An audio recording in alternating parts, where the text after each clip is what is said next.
Boss season 6-ൽ നമ്മുടെ സാബുമോനും ശ്വേതയും അതേപോലെ തന്നെ അർജുനും ഇവരെല്ലാവരും കൂടെ സംസാരിച്ചുകൊണ്ടിരിക്കുകയാണ്. അപ്പോൾ സാബുവും ശ്വേത ഇങ്ങനെ സംസാരിക്കുകയാണ്, നമ്മുടെ ടാസ്കിനെ പറ്റിയാണ് സംസാരിച്ചുകൊണ്ടിരിക്കുന്നത്. ആ സമയത്താണ് പെട്ടെന്ന് തന്നെ നമ്മുടെ ഡോറെല്ലാം തുറന്ന് നമ്മുടെ ശ്രീതു വന്ന് ചോദിക്കുന്നത്, മേഡം എന്തെങ്കിലും പ്രൊട്ടക്ഷൻ്റെ ആവശ്യമുണ്ടോ എന്ന് ചോദിക്കുന്നുണ്ട്. ആ സമയത്ത് ശ്വേത പറയുന്നുണ്ട്, ഒരു പ്രൊട്ടക്ഷൻ്റെ ആവശ്യമില്ല, ഇപ്പോൾ വേണ്ട, താങ്ക് യു എന്ന് പറയുന്നുണ്ട്.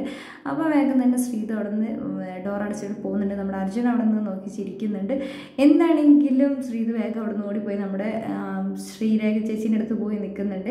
മലയാളം ബിഗ് ബോസ് സീസൺ 6-ൽ ഇന്നത്തെ ടാസ്ക് എന്ന് പറയുന്നത് ഇന്നലത്തെ സെയിം ടാസ്ക് തന്നെയാണ് ഇന്ന് അവർക്ക് കൊടുത്തിരിക്കുന്നത് ചെയ്യാൻ വേണ്ടിയിട്ട്.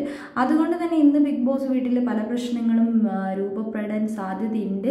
എന്താണെങ്കിലും നമ്മുടെ ശ്രീതു, അർജുൻ അതേപോലെ തന്നെ ജിൻഡോ ചേട്ടൻ ഇവരുടെ ടീമാണ് ഏറ്റവും നന്നായി ബെസ്റ്റ് പെർഫോമൻസ് കാഴ്ചവെക്കുന്നത്. സാബുമോ പറയുന്നുണ്ടായിരുന്നു ജാസ്മിനെയും ജിൻഡോനെയും ഒന്നും ഒരുമിപ്പിക്കാൻ പാടില്ല, കാരണം അവർ തമ്മിൽ ഒന്നായി കഴിഞ്ഞ് കഴിഞ്ഞാൽ ഗെയിമെല്ലാം കയ്യിൽ നിന്ന് പോകുന്നു പറയുന്നത്. ജിൻഡോ ഒരു നല്ല കുക്കാണ്, ജിൻഡോനെ പറ്റി നല്ല കാര്യങ്ങൾ മാത്രമാണ് സാബു ചേട്ടൻ പറയുന്നത്. എന്താണെങ്കിൽ നമുക്ക് കാത്തിരിക്കാം ഇനി എന്തൊക്കെ നടക്കുമെന്ന് അറിയാം.